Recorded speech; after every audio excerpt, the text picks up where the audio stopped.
Thank you for attending this Connect Together event. During this event, we have automatic closed captioning available. Please go to the bottom of the Zoom meeting, click Live Transcript, and then Show Subtitles to turn them on. Before we begin, we'd like to take a quick moment to let you know how you can join an opinion research panel made specifically for British Columbians living with disabilities.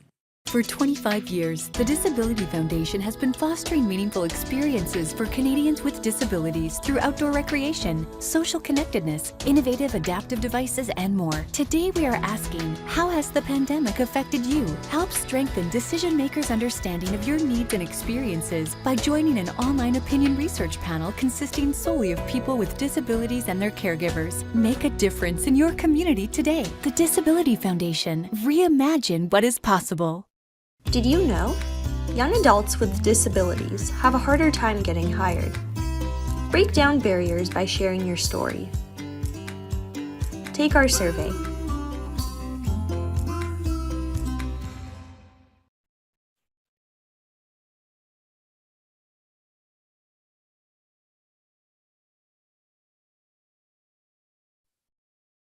All right, Jordan, all you.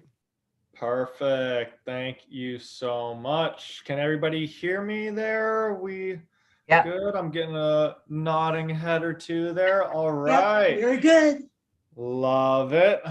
Elizabeth, I wasn't sure if we were going to have you there when it was just a minute or two after 2 and we didn't have you on yet. But good to see you there. I was on and then I accidentally clicked out. So and I think maybe Gina's going to be coming, but she might be a few minutes late. Okay. Love it. And Marty and Debbie, how the two of you doing? Good. A big box came to my door and I wasn't expecting it. Yeah. And it was so big I couldn't get it in there. So I dragged it in between the screen and then the door. But thank God the guy that worked on my stove picked it up and brought it in for me. That's what we like to hear. Yes, thank you so much. I'm thrilled to hear that it made it to you. And Marnie, how about yourself? Yeah, the lady left it here from Canada Post, and then I was like, oh my goodness, I wonder what that is. I ordered some supplies, so I thought that was it. But then when I went out, I'm like, oh my goodness, this is heavy. And I just like uprighted it by my patio, and then I was able to tip it in and then push it, kind of thing. I tried tipping and everything. It was just too awkward. Yeah. So I think that we have mailed, it might be now over 500 packages of that size this year so far. Wow, it's a nice gift. If not, it's around like 460 or so. I'll have to double check there, but there's been a lot of goods that have come in and a lot of goods that have gone straight back out all across Canada, but it's pretty cool. And the our Canada Post, they come and they pick things up at the house here. And the individual, he was mentioning that like he's had a bit of a sore back the last couple days because of just like the volume of like picking up and then bringing it to the Canada Post truck and all that. So we appreciate their support, that's for sure. Yeah, I sent a picture to Elizabeth because she has to go get it picked up. I said, oh my God, you need help. So I sent her a picture how large it is. Love it. Well, why don't we go ahead and start diving in here today, and just to make sure that the screen is showing there, if you can give me a thumbs up, it says prepping your soil for gardening season. Right on. Perfect. So for today's session, we're really going to be focused all on the soils, and this is actually kind of like the perfect time to be doing so because the packages have started to make it to your houses. And what that means is that over the course of the next couple of weeks, you're going to be starting some seeds. I'm going to actually be starting mine this weekend. So right around now is a great time to be starting things like kale and tomatoes, basil, and then wait a couple of weeks for say like cucumbers, zucchinis, etc. But you're going to have some like really incredible plants growing over the course of the coming weeks, just like the ones in the pictures here. And if any of you have checked out, I know Elizabeth follows us on Instagram there, but we've had folks that are using the exact same supplies that you've received, tagging us on Instagram and their plants are looking just like this as well. So this is going to be the case for each and every one of you here. Now, the challenge, right, is that gardening's really exciting and we want to get those babies out into the garden. But if we do that too early on, it's a little bit too cold and they have a really hard time. And it's so heartbreaking, the little babies that we raised that were thriving, doing so well, to then see them ultimately have a really tough time outside and have to kind of make their way into the compost pile. So we do want to exercise some patience on when we move them into the garden beds and just keep them indoors underneath those grow lights that you have. And here's the thing, is that even if you were to like push it as early as you can, the plant might survive when it's 6 Celsius or even 5 Celsius, but it's not really going to grow at all. It's just like purely in survive mode, versus if it's underneath a nice grow light, it's getting its 12 to 13 hours of sun per day. It's 20, 21 Celsius in there. It's like, it's on vacation. It is loving life out there. And so let's give it a nice environment and wait a little while for ultimately moving them into the garden. But then that kind of means, what do we do between now when we start our seeds and when we transplant them out into the gardens? And that makes March and April the absolute perfect time to begin prepping our soils for the season ahead here. And so what I want to walk through today are really just kind of 3 kind of overviews or elements of prepping soil. So the first one that we're going to go through are prepping new containers or grow bags and raised beds. And then we're going to talk through rejuvenating existing soil in beds. So if you grew in a bed last year, how to kind of get it ready to go for this coming season. And then we're going to go a little bit technical at the very end, just to talk a little bit about soil tests. It's not something that you need to do. I don't really do any soil tests on my beds from kind of like a day-to-day gardening. I'll do it more from like an experimental perspective. But I think it's interesting insight to know and to understand in terms of what's going on in the soil there. And the kind of last piece before we begin diving into this is that, maybe you aren't going to be establishing any new beds or containers this year because you've got an existing garden already established. It's still going to be really useful, that information, because you're going to know now how to go about setting up a new bed or a new container for following seasons. Or if you have a friend that potentially wants to begin getting into gardening, you're going to have that kind of information, that knowledge. And likewise, on the rejuvenating side, if this year you don't have a garden space yet and you're setting it up, well, it's going to be really useful having that rejuvenation information for the subsequent seasons. So let's go ahead and begin diving in with the first one, which is preparing the new containers and bags or garden beds. And the first one we're going to get started with is actually like a container or a grow bag. And what kind of recipe do we want to be utilizing for that? And so it's quite simple, quite straightforward. There's just 3 inputs that we're putting into it. And those are either cocoa coir or peat moss, compost, and perlite. And so the cocoa coir or peat moss, so peat moss is probably the very traditional resource that would have been utilized on this front. However, it's the least sustainable of the mediums. So a lot of people are in the process of moving away from peat moss. Cocoa coir is a more sustainable option, but it's, there's a lot of work that goes into getting cocoa coir into a place that it's ready to be able to utilize in the garden. And so the third option from there is this kind of new product that they don't have yet in Canada called pit moss, PITTMOSS. And it's a recycled paper product that is kind of works in the place of peat moss. So I'm trying to get my hands on a whole bunch of it. Once I do, I can see a lot of our kind of recipes and mixtures updating to include pit moss instead of any peat moss or cocoa coir. And so we want to have that cocoa coir and the perlite to kind of lighten things up a little bit, so it's not really heavy. And then the compost, that's where a lot of our nutrition and our microbes are going to be coming from. And so all that we need to be doing once we have these 3 inputs is just measuring them out and then mixing them together. So what we would do is we'd grab something like a 5-gallon pail, and we would just dump a whole bunch of the first input in there, such as the cocoa coir. And then the second input, the compost, we're going to fill up a 5-gallon pail with that. And then the third input, the perlite, we're going to fill up a 5-gallon pail. So now we've got one 5-gallon pail full of coco coir, one 5-gallon pail full of compost, and one 5-gallon pail full of perlite. Now that we have those three together, all that we need to do is grab something like a tarp and dump them onto that tarp, just kind of like right on top of each other. So perlite at the bottom, then the coco coir, then the compost.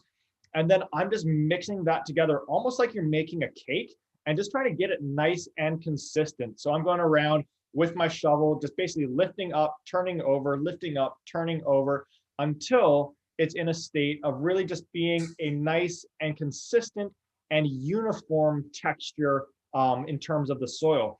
And this is a very, very common or popular recipe to be utilizing when it comes to containers and grow bags. Now, what's important to note is that like this is not definitive. You don't have to use it exactly like this. One way that I, probably vary off of this is that I probably go more along the lines of 2 parts compost, 1 part coco coir or peat moss, and 1 part perlite. So there's kind of like variations that you can do off of it up to 50, 75% compost, and then the remaining 25 to 50% being coco coir and perlite.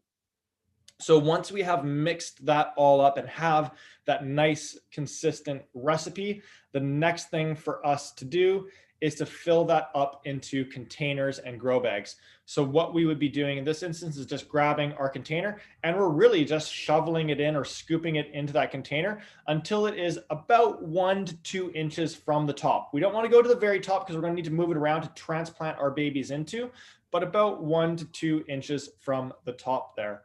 And now, just as like kind of like a side note to that, if you are ever looking to kind of expand your garden space, grow bags are a really, really great way to go about it because you can move them around over the course of the season there. So you could set them up in one location, but then realize, oh, this might not get the most sun. I think that area and that part of the backyard of the garden is actually a little bit better. You can move it over there and do that before ultimately building a more permanent raised bed, because then okay, this is going to be a great place to be building a raised bed because I grew in this area in a more kind of temporary manner, utilizing something like a grow bag.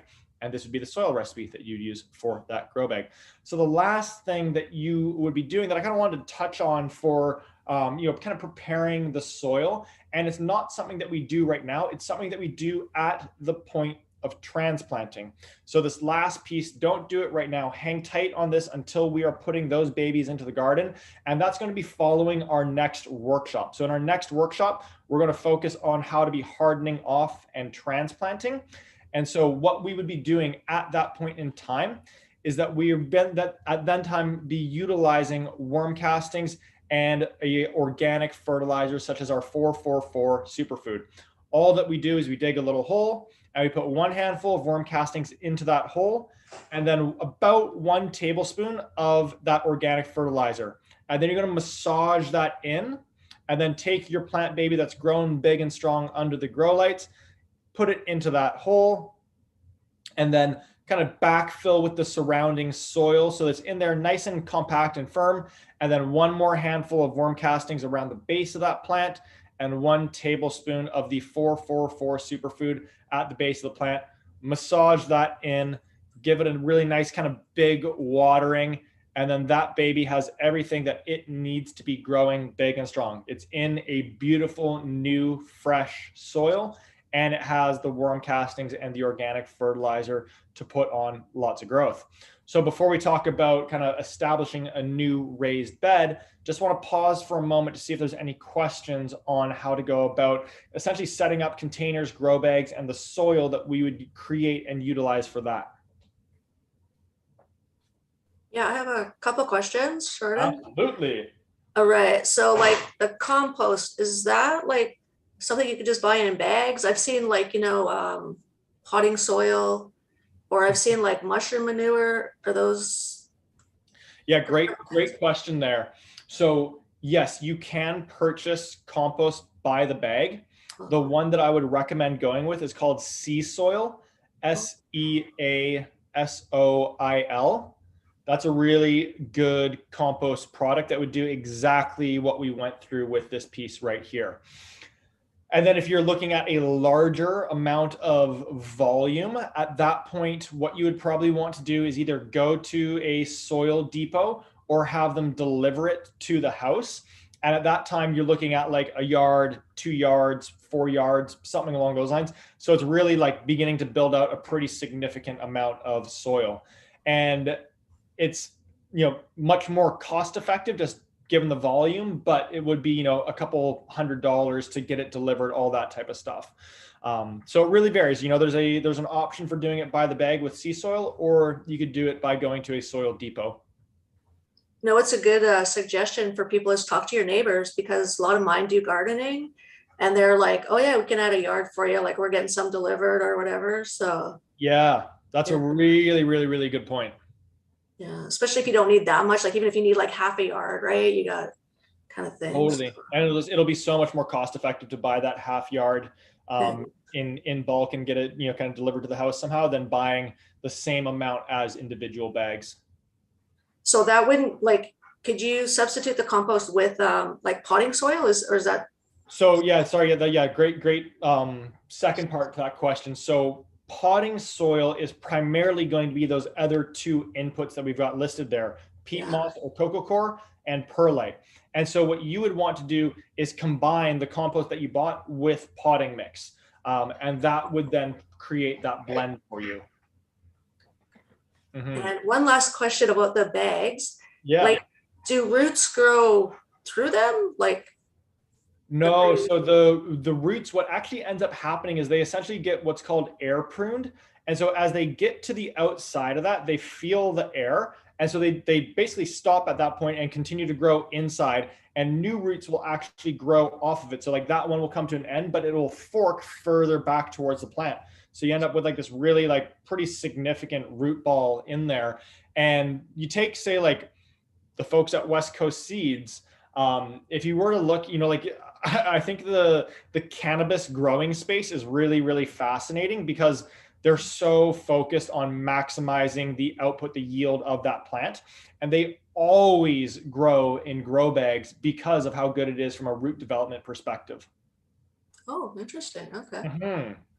Yeah. And so what's the, what does a bag cost compared to a comparable size container, I guess, like just a plastic, the cheapest container? Yeah, the bags are very cost effective. I think that usually they're kind of in on a per bag basis, like $5 to $10. So you can, get a decent number of them. And I would recommend in terms of sizing, going with at least 5 gallons. That's a really good size to be growing, say like a tomato out of. I did potatoes last year in a 5-gallon grow bag. I did zucchini, I did cucumber out of it. So 5 gallon is definitely like a good size. And you could go bigger than that as well, right? You could go 10 gallons, you could go all the way up to 30 gallons. Just keep in mind that with that, you're going to need that much more soil. And then it's going to be that much kind of like larger, heavier, and more difficult to move around. Yeah, definitely. All right, thank you. Absolutely. Great questions there. Shall we continue along, or if there are any other questions, definitely sing out with them here. I was just going to mention Gina's trying to get in and she's in the waiting room. So we're just waiting for Yoshi to let her in. She's new to Zoom, so I had to help her get in. So okay. Appreciate that, Elizabeth. All righty. Let's continue along here then. So we've talked about a kind of like container. What about now a raised bed? And so I'm going to show you kind of what it looks like to build out a raised bed. And really, this is just a larger version of a container, right? It's, we're essentially creating a container either on the ground or elevated up. But now, rather than it being, 5 gallon and, maybe like 1 foot by 1 foot as those grow bags are, it's now going to be like 3 feet by 6 feet or 4 feet by 8 feet. And so we're going to build that out and then talk through what type of soil we'd be utilizing for this. And so to build out a raised bed, what we're going to be doing is first laying down cardboard to block the grass. And so you can grow literally right on top of this cardboard. You don't have to take the grass out, anything along those lines. I've always got a little bit of Domino's boxes going in there. They make their way in. And this cardboard, it's blocking all the light from the grass down below, and the grass can't grow through the cardboard. But over time, that cardboard is going to decompose and just turn into compost soil in the beds. And it does so in kind of like a long enough period of time that all the grass beneath it is killed off. And so I like to go for about 3 layers of cardboard. So you put 1 layer across, 2nd layer across, 3rd layer across.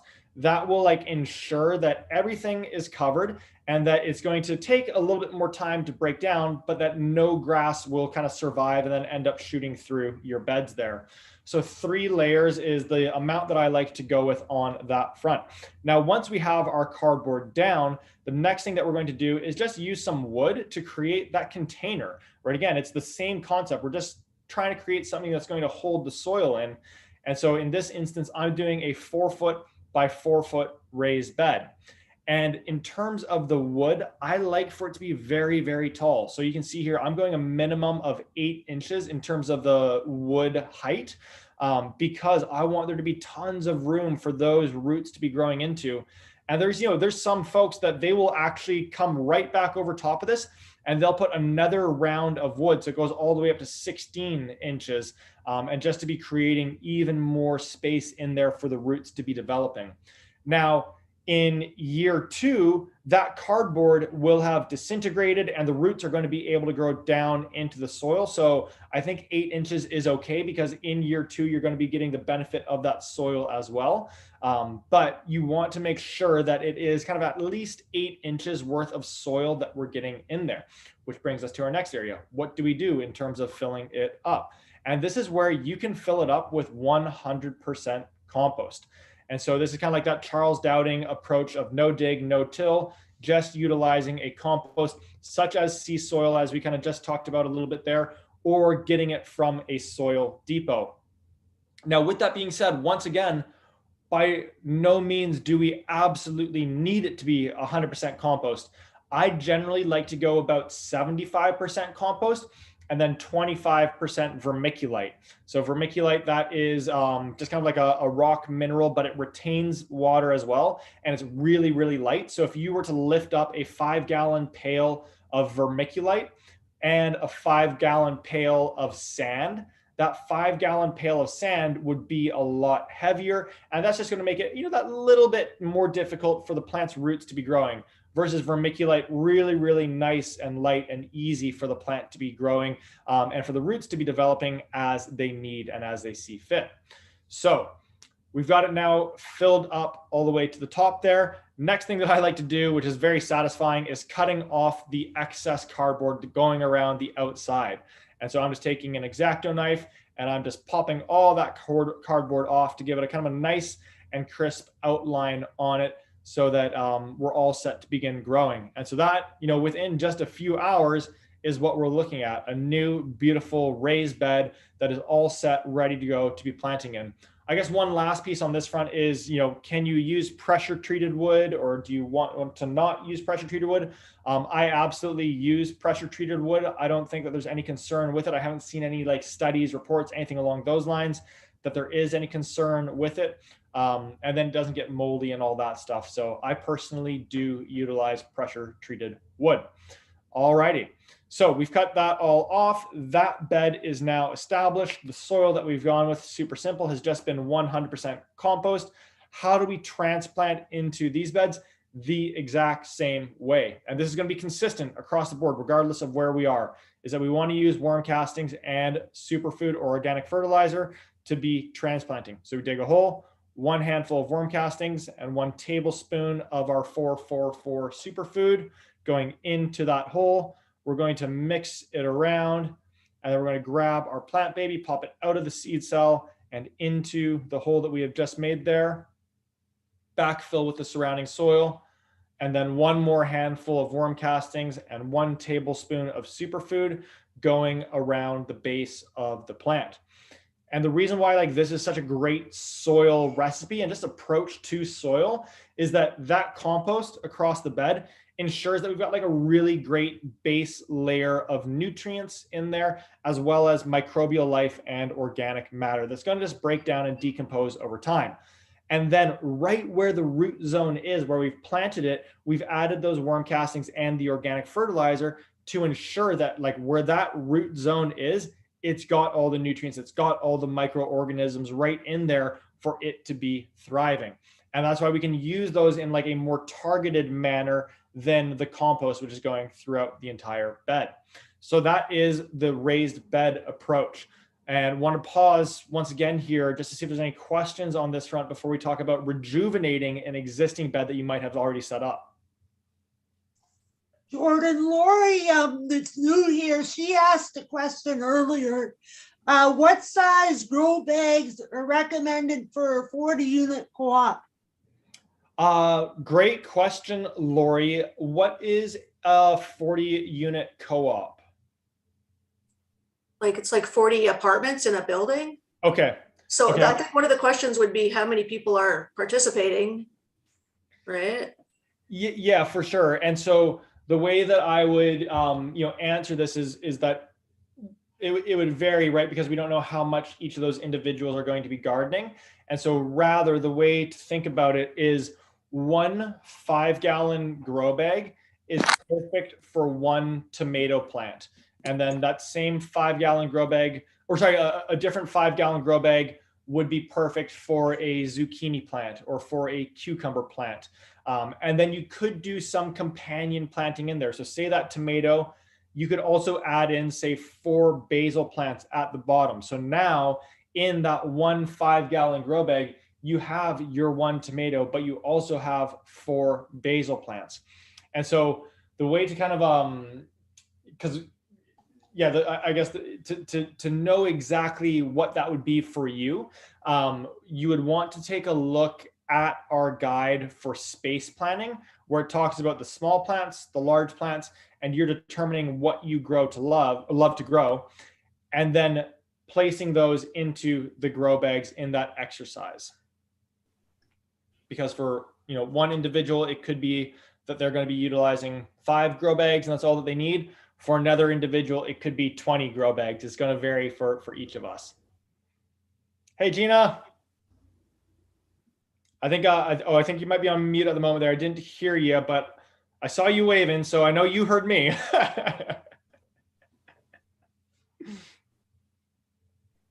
All right. So we will go ahead and continue along here. And what we're going to chat about next is how do we go about rejuvenating a garden bed, right? And so when we think about our plants, and they're just like little kiddos in that if we want them to grow big and strong, well, we need to be feeding them nutrients. And for plants, those nutrients come in the soil. And so at the end of the season, the soil, their lunchbox, it's empty. There's no more nutrients in there. We need to be refilling and rejuvenating it so that the next day they've got all that they need in order to be growing big and strong.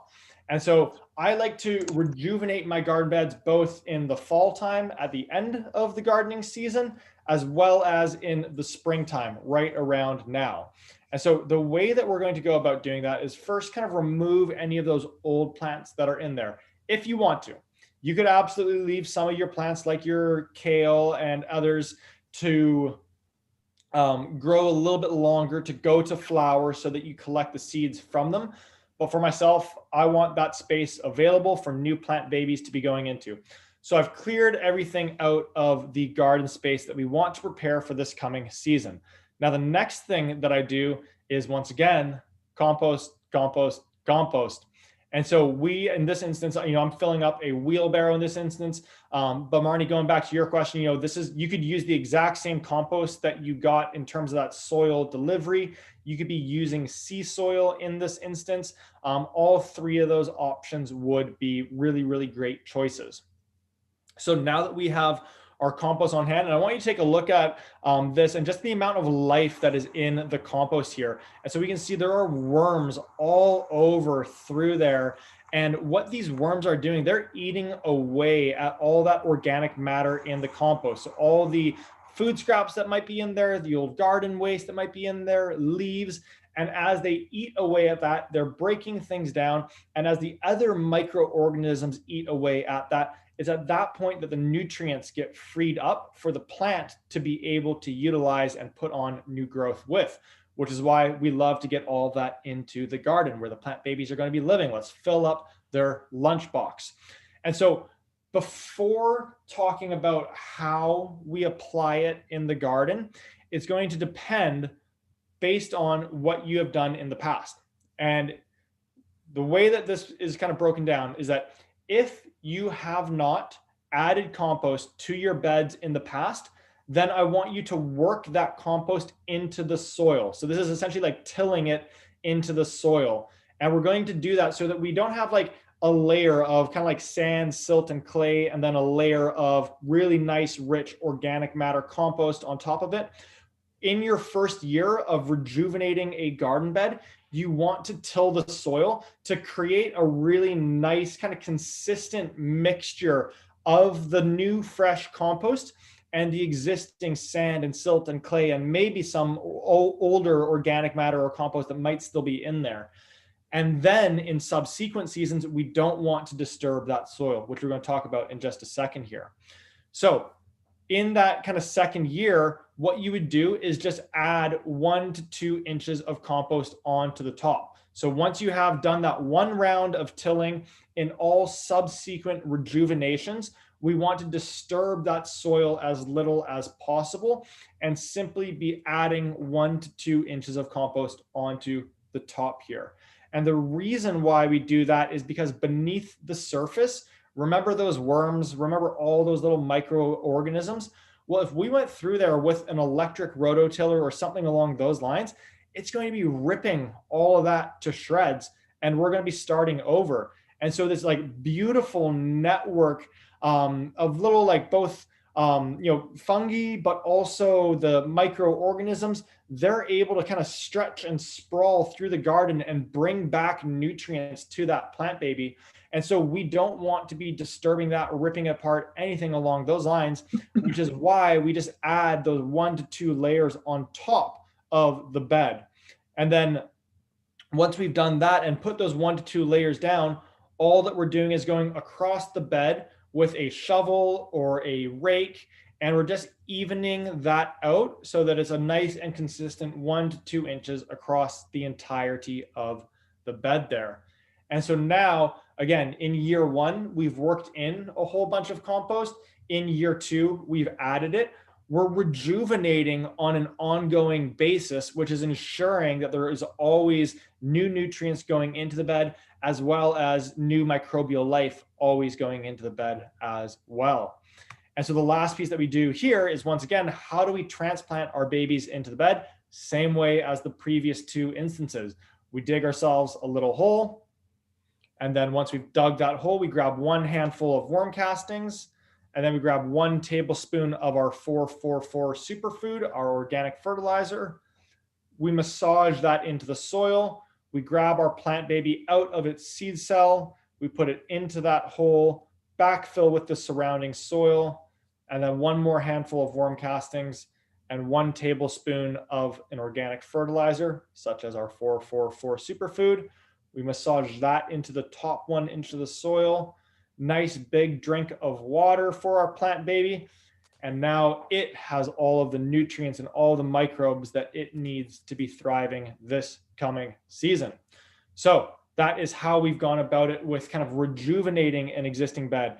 And if you do go down the path of doing it in that manner, in terms of adding 1 to 2 inches of compost, and then utilizing the worm castings and organic fertilizer to ensure that it has everything that it needs, well, a few months later in the season, you are going to be harvesting beautiful, beautiful, beautiful leafy greens, such as these Swiss chards.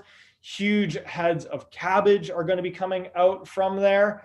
And then, of course, delicious tomatoes as well. So really, like, this approach of compost, worm castings, and an organic fertilizer, and just like a very straightforward organic fertilizer like the 444, that provides the plants everything that they need to be thriving and just kind of doing their thing as naturally as possible.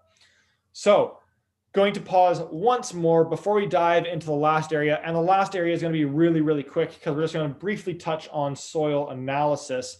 But want to just kind of, hear if there's any questions in terms of the rejuvenating process that we'd be going through.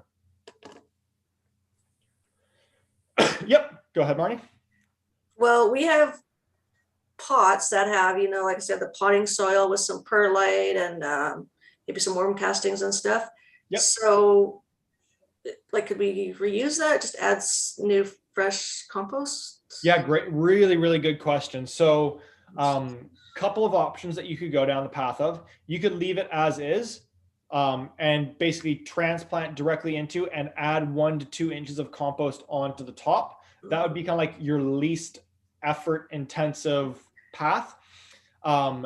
To go up a step from that, what I would probably do, because in a smaller container, like we don't have those same benefits of this big, beautiful soil ecosystem developing because the container is just so small. And so we need to be doing and adding a little bit more of that nutrition and that life to it. And so the second option would be to basically dump them out onto a big tarp. Mm-hmm. And then add in about 25 to 50% new fresh compost. So again, it's just kind of like a refresher on it. And then you're going to be mixing it in the same way that we went through at the very beginning in terms of just like taking a shovel, lifting it up, turning it over, starting at the bottom, lifting it up, turning it over until it's, kind of like that new 25 to 50% of compost has been blended into the soil there. And then you'd be all set on that front. And once you've done that, then it's just putting it right back into those same containers and then still utilizing the worm castings and the superfood at the point of transplanting.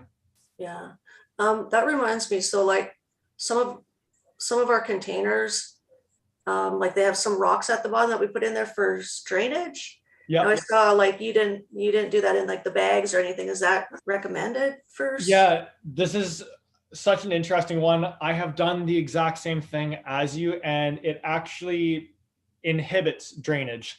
And so what actually ends up happening is that like the moist soil, as soon as it hits a like area where it's no longer soil, the water stops draining and it begins to saturate the soil. And so it's better off actually not to have rocks at the bottom and just allow that, like once it naturally gets to that point, it will then begin draining off. Instead, what we've done is actually decrease the amount of soil space by having the rocks in there. And it's not like it's all staying in there until it's fully saturated. And so in that particular instance for yourself, I would pull out all the soil and then I would take the rocks out and put them to the side and then reblend the soil and pop them back into the containers without the rocks. Oh, and just before Debbie's, just thinking about it, so we have some plants, like say like an old tomato plant, like I've taken, kind of what I could pull off the roots and stuff, but there's still, I imagine, lots of roots in there. So say if I'm rejuvenating it, should I try and pull most of those roots kind of out? Great. Yeah, great question. And so when it comes to raised beds, some folks, they'll leave the roots in the bed, right? They'll cut the plant at the very bottom, leave the roots in there and allow them just to decompose over time. Personally, I don't find that there's enough off season and enough warmth for them to break down. And so we then get to the, like around now, and there's still like a full stem in the garden bed that I now have to kind of like plant around. And so when it comes to removing plants from the garden, I pull everything out to get it fully out of the soil and then put it into my compost to finish breaking down before working its way back into the soil. And so for yourself with those ones, as you go through that rejuvenation process, if you notice that there's like a big stem still in there that has not broken down, just pull that out, put it into the compost, and have that soil kind of like as consistent and as uniform as possible. Great questions. Debbie, over to you. Okay. Well, now that Marnie mentioned the rocks, because I always did that too, rocks in the bottom, but then I did landscaping material on top of that. Okay. Just so the dirt doesn't wash out. Yep. Yeah. So totally. You're saying no? Yeah, I'm saying no personally, based off of everything that I've seen. And believe me, I did the exact same thing. So I think everybody that gardens and does stuff with plants, puts rocks in the bottom at some point. And I was so kind of perplexed at the beginning when I started reading some things about, why to not use rocks at the bottom. But then I watched some of the experiments on it, and I was like, well, sure enough, like it's doing it. Yeah, it's actually inhibiting what we want it to do. Oh, okay. Interesting, because I was told to put rocks in if you had them in a pot that didn't drain. Yeah. That's an interesting, I guess, approach or Like some theory. ceramic pots don't have the draining Totally. in them. Yeah, totally. I definitely can't speak to that one specifically because it wasn't something that I didn't look up with drainage holes versus not with drainage holes in any of the videos that I was watching. So we have to Google. Yeah, you got some homework here, Debbie. And yeah, I mean, everything that I use has drainage holes in it because I don't do too much indoors, and I generally just kill everything indoors. Me too. That's like, I am convinced that like that is the ultimate like seal of a gardener. Like if you have a beautiful garden and then like everything indoors is not like even alive, you're a gardener. I have no sun in my house anywhere that I can even grow anything. Oh man, Debbie, I don't even know. Like I've got great like areas where there could be plants, and I just look at them and I'm just like, you need water so badly right now. And I still don't do it, like for whatever. But then like with my plant babies outside, I mean, you've all seen how animated and fascinated I am with them. Like I could not care more about my outdoor plant babies. So it's just so fascinating, the contrast between the two. All righty. Well, what we'll do is we'll wrap up here on kind of like some more specific ways of amending garden beds. Don't necessarily feel like you need to retain any of this information or knowledge. If what we have gone through so far is kind of like soil prep 101, and like these are like the foundational pieces that you want to be doing, and if you do these things, you'll be in a great place. What we're about to go through is like kind of like soil prep 201 or 301, where we're just getting a little bit more sophisticated with it. But I think it's good just to kind of like touch on at a high level to understand kind of what's going on. And so at the core of this, right, is that for our plants to be growing, they need nutrients, and certain types of plants need certain types of nutrients more than other plants. So for a leafy green to grow, it's trying to do something different than a beet that's growing beneath the surface. And it's trying to do something different than like a cucumber that's trying to put out flowers and fruits. And so because they're each trying to accomplish different things, there are actually specific amendments that they could each be needing or utilizing in order to be, I suppose you could say, most optimally set up for the type of plant that they are. So what we would do on this front is that we would dig into our garden bed and get a soil sample. And so all that you're going to do is basically use a shovel or a hori-hori knife, and you're going to dig about 6 inches down and fill up a Ziploc bag with the soil that you got. And so you've got a Ziploc bag that now has about 2 cups of soil in it from your garden bed. And now what you do is you would bring that soil to a testing company. The one that I utilize for tests that I've done is called Element. And they're basically going to do a big analysis of this soil, where they're going to be able to tell you exactly how much organic matter is in that bed, how much nitrogen is in there right now, how much phosphorus, how much potassium, how much of your micronutrients. And so then what you're going to have is that like, you're going to know, if I want to be growing a tomato and it needs some nitrogen, but it also needs phosphorus, and I'm low on those two, well, then I want to be rejuvenating those 2 specific areas. So once you've given it, sorry, I'm about to sneeze here. Bless you. Once you have given it to the soil testing company, they're going to send a report to you that looks like this. All sorts of information, numbers, metrics, etc. And so what we have up at the top here are our macronutrients, our N, our P, our K, and then our micronutrients as well. And then what we can basically see over here is it deficient? Is it marginal? Is it optimal? Is it maybe a little bit in excess? And so when we look at this garden bed of mine, we can see that, my phosphorus, it's really good, but my potassium is actually a little bit in excess. And then my nitrogen, it is deficient. So I actually definitely want to be getting some nitrogen in there. And so what we would then be doing is using that information to know, okay, maybe I shouldn't be utilizing the 444 superfood because I don't need to be getting any more potassium or phosphorus in there. Maybe I should be utilizing something that is just really, really high in nitrogen in order to bump that up into the area that we want it to be. And so what we would be doing, it's going backwards now, sorry, is thinking through what it is that we want to grow. So if we want to be growing leafy greens, we're going to want to make sure that they have enough nitrogen in there. And so the question then becomes, where do we get nitrogen from, right? So rather than it being, say, like a 444, how do we get something that is more of a, like a 800?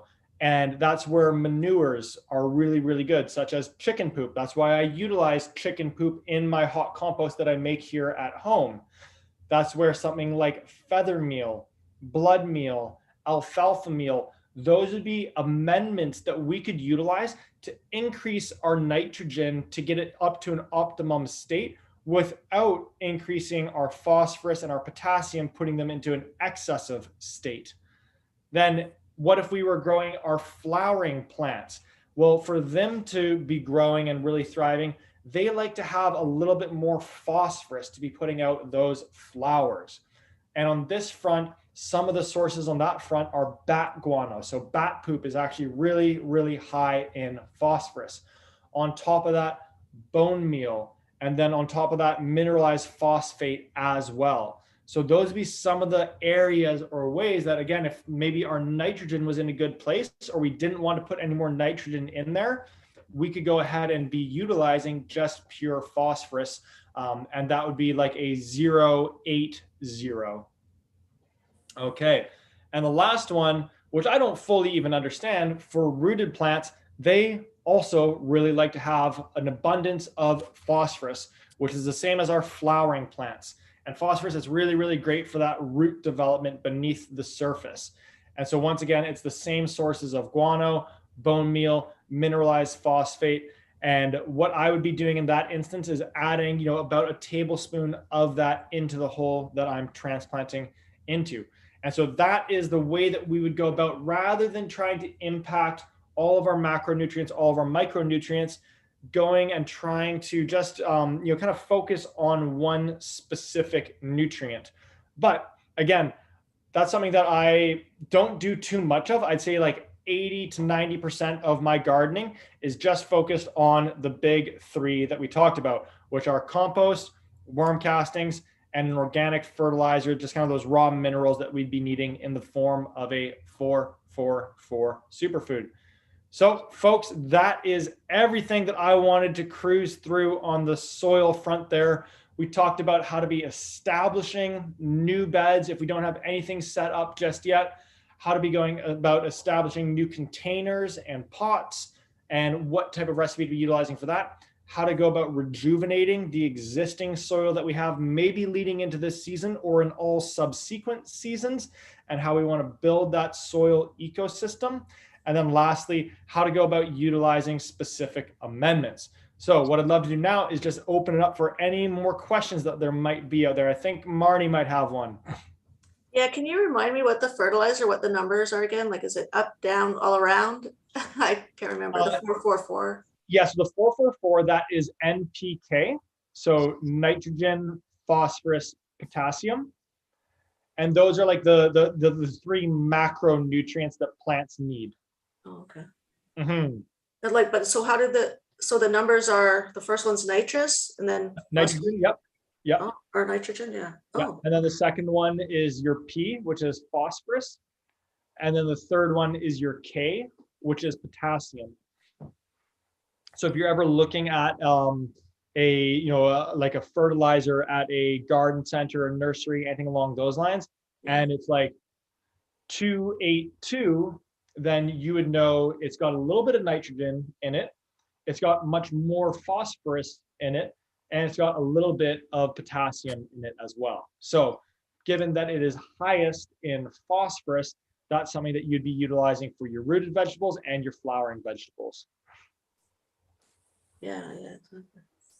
So in the kit that you sent us, that's got your dirt and a worm casting, right? Yeah, so what you have received there, that big box that ended up on your porch, that has our worm casting seedling mix in it. And so that's what you utilize to start your seeds in. And so you'd want to be utilizing all of that before we even get them into the garden beds. Right. And then when we get them into the garden beds, that's where our next kit, which is our transplant kit, is utilized. And that's just the worm castings plus the organic fertilizer. Now there's no seeds in the kit, right? Correct. Okay, I have to go out and get some seeds. Yeah. And when do you suggest, we start? I mean, maybe it depends on the plant, but also I heard like for transplanting, a good thing to kind of keep in mind for outside temperatures, like double digits. So make sure it's 10. Like, is that overnight or is that during? Great question there. And so when you want to be starting does depend on like where you live, what growing zone you're in, and kind of like when you're going to have those warmer temperatures. So for myself, and I think we're all in coastal BC here. So in March, you can be starting a lot of stuff like your tomatoes, your basil, your kale, Swiss chard, the list would go on, broccoli, brassicas, etc. And then in April, that's when you'd be starting, say, cucumbers, melons, squashes, zucchinis, because those grow really, really fast. You wouldn't want to be starting those right now because they're going to basically just take up so much space within 21 days that it's going to be kind of like either crowding out your indoor seed starting area, or you put them outside and it's not warm enough for them yet. And then, like great rule of thumb is the average nighttime low to be at least 10 Celsius, especially for your warmer crops like your tomatoes, your peppers, your cucumbers, your zucchinis, etc. And then your cooler crops, they can go out a little bit earlier. And this is something that I'm going to be experimenting around with a lot over the course of the coming weeks. I'm going to try to transplant my first tomatoes on April 1st of this year, which is like nearly 2 months before when most people do transplant them in Squamish. But when we think about that, we're looking for an average nighttime low of 10 Celsius for a tomato plant to transplant it. And right now, it's about 4 Celsius. Oh. And so there's like a lot of risk in there. And so the question for me then becomes, how do I get that temperature closer to 10 Celsius? And so what I am utilizing is what's called a min-max thermometer. And what it does is that it's got a little basically thermometer, and as the temperature drops, it pushes this other one all the way over here to the low point. And this one, it now stays there. And so then as it begins to warm up, this one comes back, and there's another little knob on this side, and it pushes it to the high point. So then you don't have to be going out there at 3 in the morning to see what the low temperature is. It's pushed the one marker to the lowest temperature in the last 24 hours.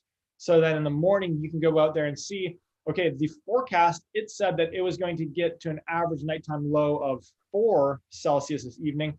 But in my backyard, it only got to 5 Celsius. So I know I can ballpark in 1 degree warmer. And then you go a step further. What if I were to put a little like clear plastic tote over top of that to help keep some of that warmth in? And that's what I've been doing right now. And with that min-max thermometer, I've been recording every single day for the last 14 days. And like without fail, regardless of whether it's sunny, cloudy, rainy, anything, it is 3 degrees warmer in there at nighttime now. And so I now know that like when the average nighttime low is around 7 Celsius outside, it's going to be 10 Celsius in that little grow tent that I have. And then what about if I added in, say, some burlap to help keep some of that warmth in there? What if I took rocks, which are really, really great conductors and insulators, painted them black so they draw in as much sunlight as possible, and then disperse that heat into the soil beneath them over the course of the evening, making it, once again, just a little bit warmer in there. These are all things that I'm doing to get that average nighttime temperature of 10 Celsius, even when it still might be 4 Celsius or 5 Celsius or 6 Celsius outside. This has been my TED Talk. My little garden friend that's taking courses and courses, he just said as a rule of thumb is don't plant anything in the garden till after Mother's Day to be safe. Yeah, and so that's like the only, like, you know, kind of like challenge that I would have with that is that, like, that is correct or accurate for a region and a location. But for another region or location, that might be way too early still, right? Well, if we're you're talking about the lower mainland, you know. Yeah, totally. Yeah, because we've had snow on Mother's Day. One year we went, it was Mother's Day and it snowed. Wow. Yeah. So I think that, you know, like the takeaway, is really ensuring that that average nighttime low is sufficiently warm for the type of plant. Good. Great questions. I'm glad you mentioned the cover. Actually, I've seen those lately. My neighbors have like a lot of tomatoes out front of their driveway, and yeah, they put, like, it almost looks like just a Tupperware container, a clear one. Now I was wondering, like, so yeah, it makes it warmer obviously, but I noticed like some humidity in there. Should you, like, is that a good thing? Should you dry it out every once in a while, or? Yeah, it's definitely not a big challenge or concern. What I like to do is, once I've purchased like that Tupperware tote from a Home Depot, Canadian Tire, etc., which is literally just like a clear storage tote, is that when I bring it home, I drill a bunch of holes into the side at the very top. So none of the rain gets in from above, but some of that hot air that would be sitting at the top, it goes out through those holes, and it still keeps it a little bit or like significantly warmer in there. Right. Okay. Mm-hmm. And then obviously, you know, there comes a point where if it is sunny and 20 Celsius outside, inside that little dome, it's probably close to 40 Celsius. So, you know, at that point, you probably want to start taking them off either entirely or during the day and then popping them back on in the evening time. I like to use those at like the beginning of the season when it's still cold out and we, you know, is kind of starting to warm up, as well as at the end of the season when it's starting to get cooler and cooler, to keep a little bit more of that temperature in and to extend the season.